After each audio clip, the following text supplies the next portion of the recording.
Hi, I'm John, this is Chris. We're here to test the Benelli TNT 125 and the Honda MSX125. Now every video you see of these bikes is full of ridiculous stunts, crazy stuff. We're not here to do that. These are serious bikes, these are not toys. We're here in the safe and controlled environment of Stretton Go-Kart Circuit near Leicester to find out what these machines are really capable of, how they perform with handling, the engine, the economy, the practicalities of it, how comfortable they are, the real day-to-day use of these machines. Now, the Benelli is a 125cc, 4-valve, single-cylinder air-cooled motor. It costs £2,200. The Honda is a £3,300 bike. Again, it's single-cylinder, more like the C90 orientation with 2 valves. So we're going to put these little machines through their paces. Chris, which one do you want to ride first? Chris? Oh, you're not taking it seriously!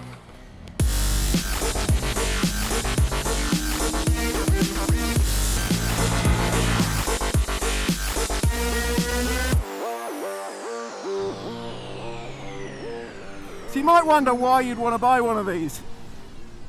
Of course, they're very small and light. Makes them perfect for somebody who is a bit shorter. They're very, very economical.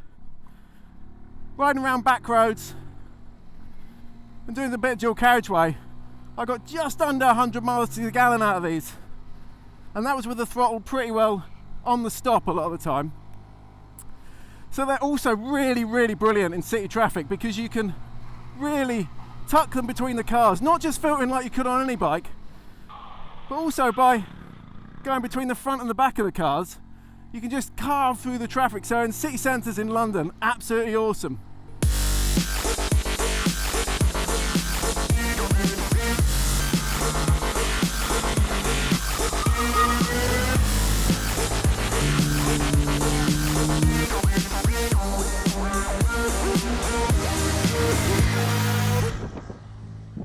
So there's plenty of reasons to buy these, really, I think, beyond them being a toy. But if we have a look at the difference between them, because there is £1,100 difference between these two bikes. On the road, at least, there's not a great deal in it, I think. We rode briefly, didn't we? Just kind of seeing which one accelerated quicker. And Yeah, nothing in it really. No. One feels like it pulls a bit more, and then you swap over and the result switches around. So yeah. And I found so the brakes, for instance, on the road again, kind of much of a muchness really. They do. I think they feel a little bit cheaper on the Benelli. But what do you think on the track? Yeah, I mean, to be honest, as a stunt bike, the MSX won totally for me on that. The brakes are powerful enough. They're not the best brakes in the world, but they're powerful enough for stoppies and skids. Yeah. What more does anyone need? You did pull the ABS because this got ABS. Yeah. This did have ABS, and then we fixed it. We pulled the fuse out. But even with the ABS on, it still lets you skid. So you still the ABS got some is good only stunts. on the front. Only on the front. Yeah. So now this is combined brakes. So if you put the back brake on, you didn't like that. Yeah, the TNT. That's the only real shame I felt about that bike was. Yeah, maybe it's not everyone's thing about stunting it, but I definitely felt a bit frustrated with the brakes. The rear pedal operates the front brake as well, which buggers you up for doing skids. Yeah. The front brake was quite grabby, and again, when you're trying to wheelie, the back brake was sometimes there, it sometimes wasn't. So if you're looking at the stunt bikes, yeah, Benelli loses a little bit there for sure. You found the brakes faded a little bit on that as well, didn't you? Yeah, when we were riding around on the track really hard, after 10 or 15 laps, definitely ran out of front brake as well. Yeah. Less annoying than the stunt thing, to be honest, but yeah, definitely. Yeah. And so comfort on the road, I found after about 10 miles, it gets pretty achy on that MSX. The Benelli actually, I think, is a little bit comfier. The Benelli's a bigger bike, but I find the MSX actually fits me better. I can get my knees in the tank. Probably not been much of an issue for you, really. You don't spend much time on the seat here. And I'm only about 3 foot tall, so it's that definitely. The MSX feels physically smaller, for sure. I found myself on the Benelli able to move around a little bit more on the track.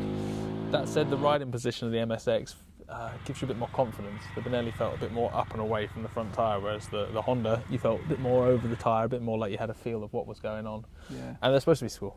They're mini bikes. Yeah. There's something about the MSX does feel more, I think, a refined package. They definitely felt very different on track, for sure. I felt a lot happier on the Honda. Both of them feel cheap's a nasty way of putting it. It's not, they don't feel cheap, but they're not track bikes. Yeah. And when you're riding it hard on a track, they both feel a little skatey and skitty on the edge, and you're never quite sure what's going to happen next. Yeah. The Honda definitely felt more planted. The Benelli, although initially I felt better on it, it definitely felt like it was skipping and skating around a bit more. And then the lack of ground clearance, the side stand there, I think there's only about half the side stand left now. And you're constantly on the side of the tyre with the thing grinding and skipping. It starts to want to lift, doesn't it? But I have a confession, it kind of made me enjoy riding it more. Really? Well, you feel like a hero when you drag stuff on the floor, don't you? Whereas the Honda, you have to try to push that a little bit harder, and then you're kind of a bit unsure of the tyre. But we've not gone to the edge. Look at the tyres. I mean, that scraping both sides of that, and the tyres still ain't gone off the edge. No, we've got to try harder. Yeah. So on the road, neither of these have got the highest spec suspension, but to me, the Benelli just felt a bit oversprung and underdamped. It felt cheaper. It's got adjustable rear shock for preload. Honda's completely unadjustable. The Honda just felt like it was just a little bit more thought out. Yeah, again, neither of them is the plushest thing, and both of them, as soon as you start stopping and wheeling and jumping them, they are clattering into the bump stops quite hard. The Benelli definitely wasn't just the suspension, it was the whole thing just felt a little bit less happy to be pushed really hard, whereas the Honda didn't feel like it was bouncing up and down so much and shaking quite so much. So again, the Honda's probably got an edge there. There's a lot of things you get for your £1,000 extra, I have to say. But there's something about that MSX, knowing how many tuning parts there are from all around the world, how massive these things are. I just want to tune the hell out of one. Make up for my lack of stunt ability. So when we started this, I wanted to try and take it seriously, didn't I? But you can't. They are proper bikes, they have a genuine use, but they just bring out the kid in you, don't they? I hate to say I told you so. Yeah, there you are. I'm going to get rid of this. You can lose the high vis. Yeah, because this is 1,100 quid cheap, but £2,200, you would be well happy if you owned that, wouldn't you? Especially on the road. Absolutely, yeah. Like, unless the stunts is the only thing you want it for, and even then, at £1,000 cheaper, you'll find a way to get round the link brakes. Yeah. And at that point, that is a cracking bike for 2,200 quid. Yeah. Money no object? Money no object, even if money was an object, I think I'd still stump up the extra grand to get the MSX. Yeah. Yeah, definitely. I think if you had one of these, you're going to be happy. If you rode one of those, you might be looking If your mate's got one of these, don't ride it. Yeah. Come on, let's take them out again. Go.